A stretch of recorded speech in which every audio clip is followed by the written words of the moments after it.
Yes, so Hairless here. Today we are back with a patron request. Thank you to Laurie for this one. This is Amazing Grace by Peter Hollens featuring Home Free. Amazing Grace, it's an 18th century Christian hymn. When I hear it, I think of the United States of America. It's definitely very, very popular over there. Where I grew up, I sung a lot of hymns, and I didn't grow up in the USA. And I can't recall ever singing this one. I've heard many versions of this hymn. It's more like a popular song now, really. Some of them are very similar, some are very different. Generally speaking, the harmonic structure, so the chord patterns, how they relate to each other, it's fairly consistent throughout the versions I've heard. However, there are some versions that have some pretty funky harmonies in there. Now, this is Home Free, and we know they love their juicy harmonies when they decide to use them. And Peter Hollens, I've done 3 reactions to him before. You can find them all in my a cappella playlist up here. They were The Sound of Silence with Home Free's bass Tim, I Still Haven't Found What I'm Looking For with Home Free, and the most recent one, Black is the Colour of My True Love's Hair with Pentatonix's Avi. That one I've been listening to non-stop. It's absurdly good, I think. Beautiful harmony, so rich. Peter mentioned that arrangement was done by his friend called Tom Anderson. Tom Anderson also arranged The Sound of Silence, Peter did with Tim, and he arranged this one, Amazing Grace. So considering all of this, the arranger, Home Free, Peter Hollens, I wouldn't be surprised if we get a lot of luscious chord progressions and chord structures. So without further ado, let's get straight into it. Amazing grace, how sweet the sound that saved a wretch like me. I once was lost, but now am found. Was blind, but now I see.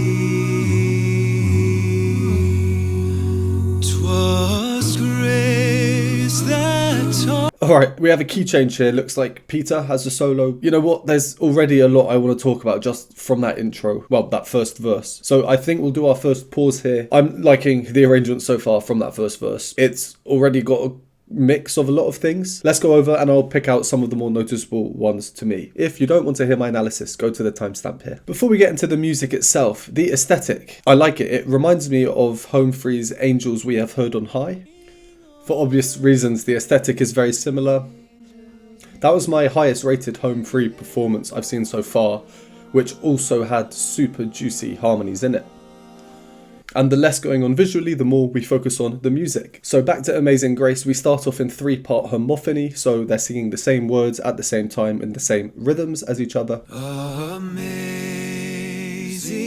Grace. I just feel like Peter has a voice that can blend with absolutely anyone. It's that unique timbre. It just seems to work with whomever he sings with. His voice is definitely more similar to Austin out of this trio. It's that lighter, natural, purer tenor sound, but they're pretty much indistinguishable here. And that's usually what you want when it comes to a cappella harmony. It's what makes a group as a whole sound much more polished, like one entity, rather than just being a combination of voices. The choice to have chants in here too. That saved a wretch. His tone works well. He's utilised here more as a kind of semi-bass from a choral a cappella perspective, as we get Tim coming in just a moment with the role of the full bass. We start in this key, F sharp major. The most standard and basic chord sequence for verses of Amazing Grace is like this. So with the melody being,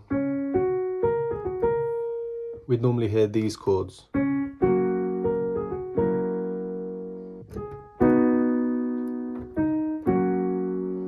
And then it doesn't have to be like that. And the first variance we get from it is here. On that word wretch, where the chord is D sharp minor. So if we stayed on the same chord as before, number 1, which we might expect based on popular versions of the song, we just change one note. On screen here is our good friend the circle of fifths. The song overall is in F sharp major. Major is the outside circle and minor is the inside circle. They've just moved to D sharp minor. You can see it's right next to F sharp major. That's because it's called the relative minor. This just means it's a very closely related key because they share the same sharps and flats. And as we saw from here, we just change one note to go from major to the relative minor. It's a nice way to have some kind of chord progression whilst keeping things subtle. Alright, then Tim joins, we get some extra textural thickness. It's a proper bass part for the harmonic foundation underneath everything else, and it exaggerates the fact that they're now all singing the lyrics. Only for all the other parts to then go on lyricless, except for Chance, who has the melody. I once was lost. It's like prematurely building up this force to then immediately come back to a more relaxed feel. Cue Sir Hairless from the future. I'll do a transcription just of the opening. I feel this is a nice bit of music for someone who wants to practice a cappella singing of an individual part. The parts mostly stay in their position, high to low, but there is a tiny bit of crossover. Alright, here we are. The notes are exact, but the parts might not be, because the more I've listened to it, the harder it is to determine who's singing which part because of how good their blend is. For example, the lowest part at the start, I thought it was Chance, but I'm also fairly sure he has the melody, and I'm not too familiar with Peter or Austin's lower registers, so these are the notes they sing between them anyway.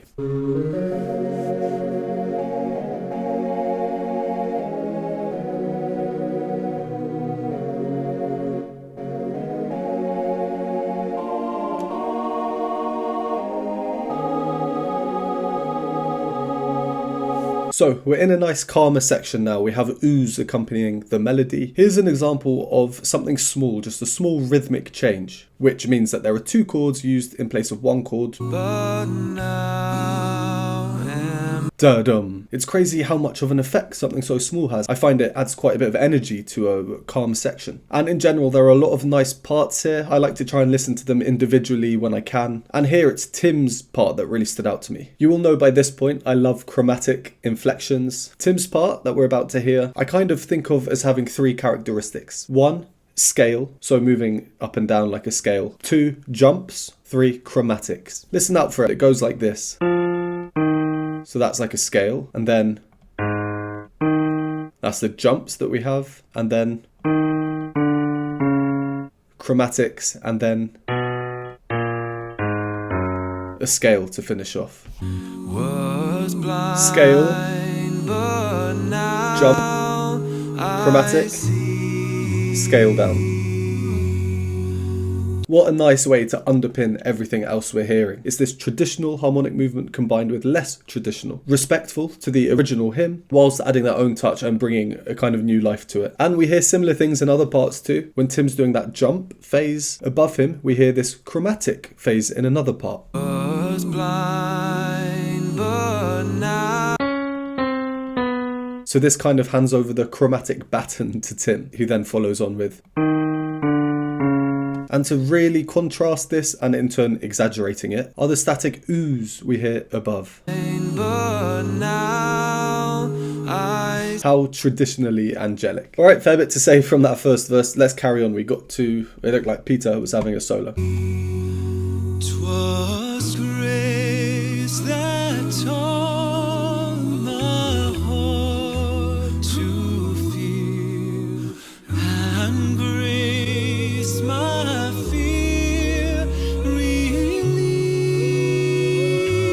relieved. How precious did that grace appear, the hour I first believed. Through many dangers, toils, and snares, I have already come. Juicy chords.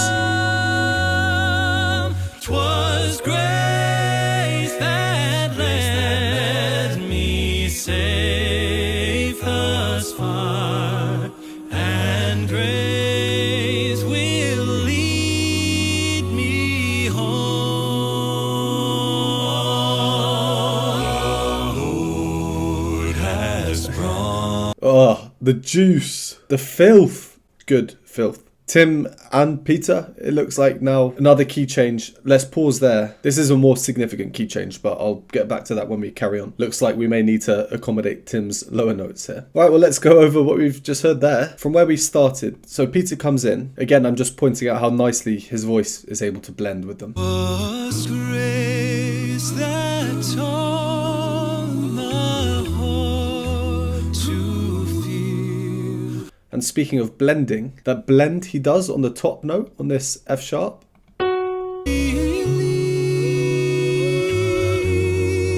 And then immediately afterwards he sings the same note, this time with much more chest voice used on the word precious. How precious. But then he comes back off it within the same note. And just there as well, Tim's part underneath. Precious did that grace. What was that? So he's down here, starting on a B1, so an octave below here. So down there, and then what was that? So we get a jump, B down the octave, up to here, up again, chromatic, and then another 3-note chromatic sequence.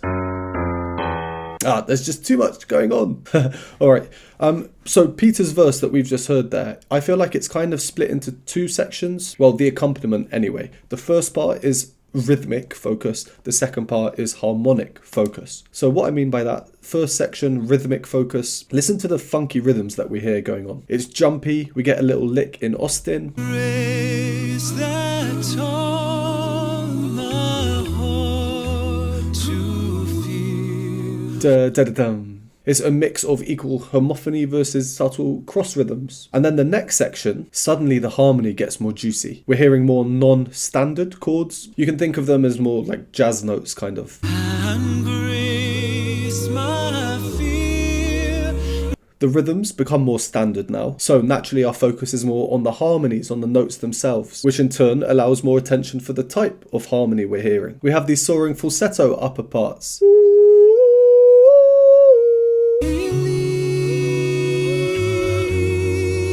And then the section that follows is like a mix of the rhythmic funkiness and the harmonic funkiness, or rhythmic and harmonic variety. Tim's part we went over just a moment ago, that's a perfect example of that. Precious did that grace. Yeah, I was just listening back, at the end of the verse we get these really nice tight entries.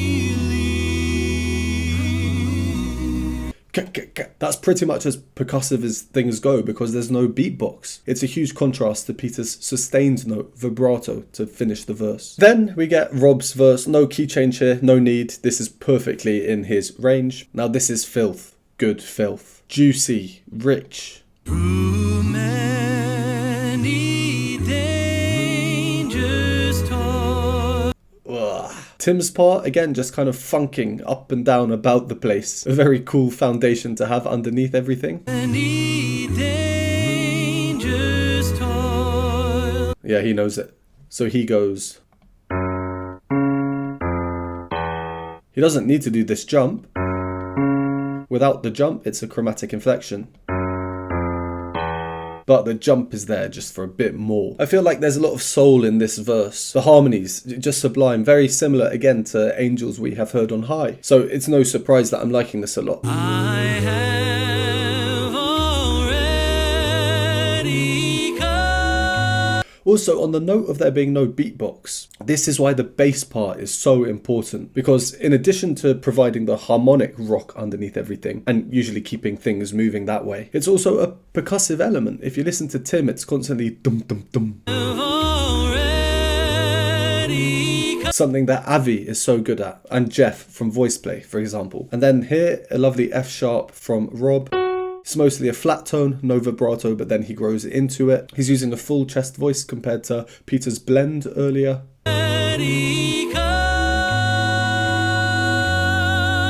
That's because now the sound is louder, it's fuller, it's grown. And often with growth, we see a rise in pitch as well. The accompaniment, we hear higher accompaniment. Shout out to the falsetto part.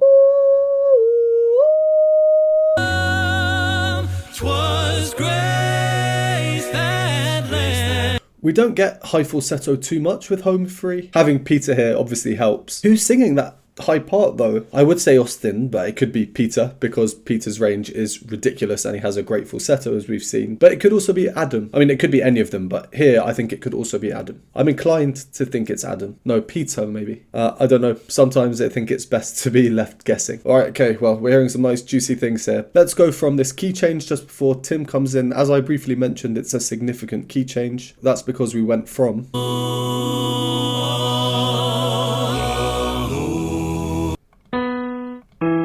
As far as key changes go, that's pretty much as big a key change as you can get. Our Lord has promised good to me. His word my hope secures. Oh, he will my shield and portion be, as long as life endures. When we've been there Up again. 10,000 years, bright shining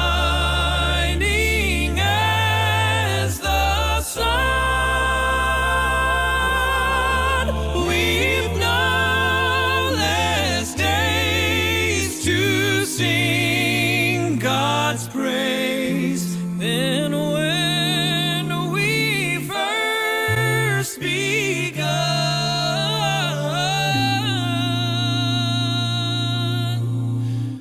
Then when we first begun.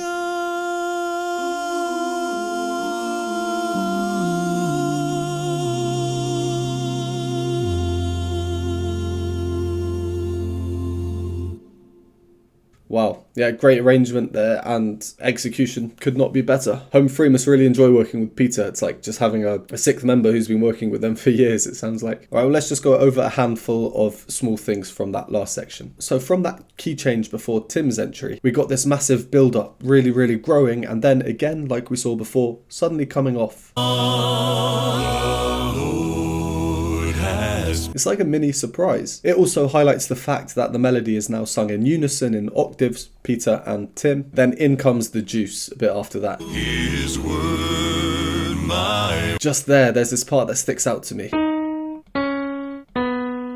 His word my, Because the melody sung by Tim and Peter is this. They're sustaining this note, so then we get this direct clash. And then just after that, we think we're going big again. Austin's part in particular stands out. oh, he will my shield. Another seamless transition into calmness, lending to Tim to shine out with his solo that he's now gone way up for. I like how now as well there's emphasis on equal beats, like constant harmonic change. As long as life, Particularly in that high part. So what comes next? Right, so then we get another key change. This time we're just moving up a semitone from here to here. When that key change happened and we saw Austin come in, I was thinking, oh, he's going to be showing off that incredibly high chest voice of his. as the sun. Yes, what a voice. That's a top C. What I call the wow moment for operatic tenors.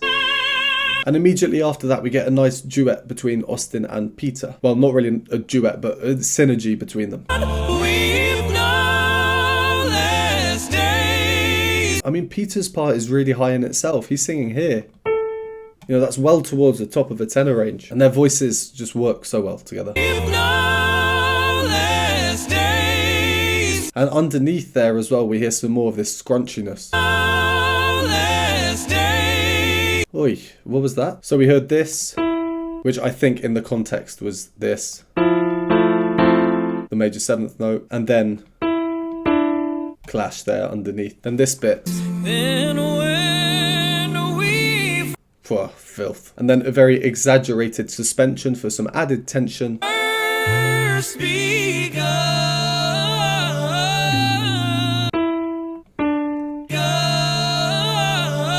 And And finally, what a way to end. We get Peter smashing the melody, chest voice, blended voice, falsetto, chordal accompaniment underneath with an overall downwards motion leading into Tim's bass to resolve with the final chord. Let's just listen to it. Then when we first begun.